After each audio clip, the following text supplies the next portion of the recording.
Hi, this is Jennifer from SimpleScrapper.com. In this episode of the ABCs of Simple Scrapbooking, we're going to talk about the Bart Simpson approach to scrapbooking. So when The Simpsons first came out in 1989, the big thing, the big slogan, and the big marketing pitch they had related to it was all about how Bart was an underachiever and proud of it.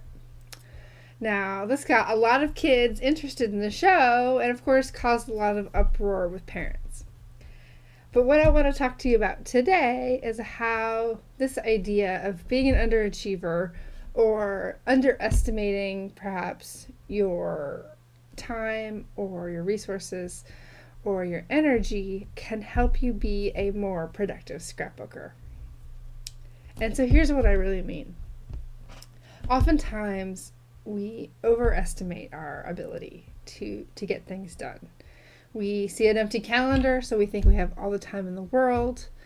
We know we have this amount of time to get something done, and so we sit down, and then it takes more time than we thought. And so when we set off, we sometimes can bite off more than we can chew, whether that's with a single project or with a layout or an entire photo album.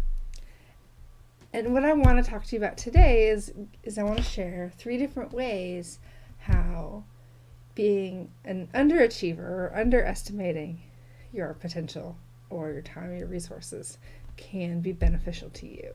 Okay, so the first thing that I want you to do is I want you to think about whether you could underestimate your goals. And so what I mean is, if you think that you can do 100 layouts in a year, set a goal of doing 60 or 75 layouts. Because things will come up, things will happen, you'll run out of time, and I really still want you to meet your goals. And so I think that we sometimes push ourselves a little too hard for what's possible in today's modern, crazy, busy world. And so I want you to set goals that challenge you, not ones that kill you and try to stress you out. So to go a little further on this, I want you to be more realistic about what you can really achieve, whether that's on a short now time scale or a medium time scale of a month or a few months or a long-term time scale of a year up to a couple of years.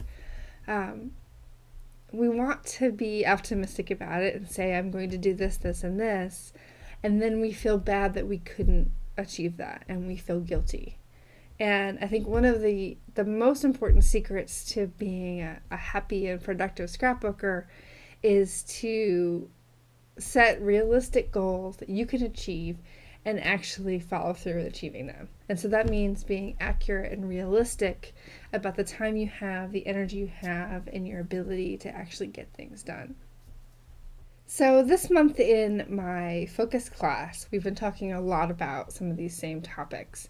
We've been talking about planning for your year and how to plan effectively so that you know what to expect and can actually get things done and make progress in your scrapbooking and actually get those photos from your file boxes or off your computer into albums and get those stories told. And the reason that I've been talking about that this month is because January is that time of renewal and rebirth when you have this great opportunity to set a new course.